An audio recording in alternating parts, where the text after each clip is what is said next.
What do you do when people are mean to you? I'll be honest, my first reaction is to get even. But when you think about that, do you really want to get even with someone you don't even like?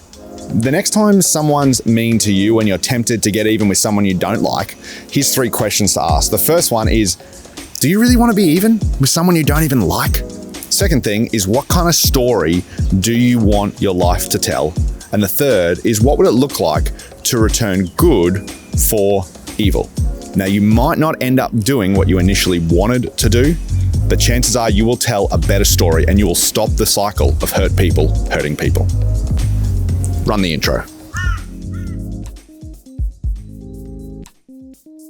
Now, like I said in the intro, those 3 questions are going to help us navigate what to do when mean people show up in our lives. Because the reality is, often mean people gain a sense of control over us. Like, if you've ever had an interaction with someone and then you've asked yourself afterwards, like, why did I say that? Or why did I do that? Like, where did that come from?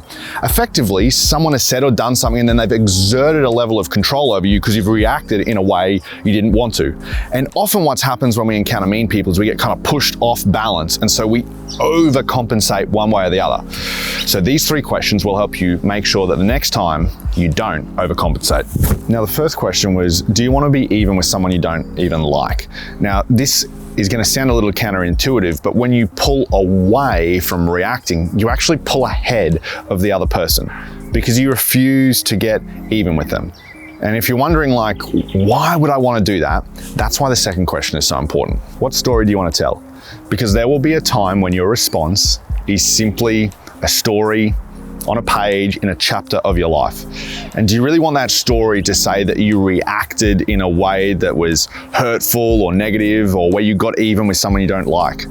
Or do you want your story to be, hey, I responded in a way that was hard, that was difficult, that was actually a little bit unnatural, but now it's a story I'm really proud of? Hey everyone, Future Chris here. We had a few little technical issues, so you get me instead of past Chris for this one. But the third and final question is, what would it look like to repay good for evil? You know, in some cases, it might not be appropriate. It might not even be possible for you to repay good for the evil that someone's done with you. But maybe in a workplace or in a friendship group or in a school setting, it is appropriate for you to repay good for evil. Now, I don't just mean like not doing evil to the other person. That's kind of normal.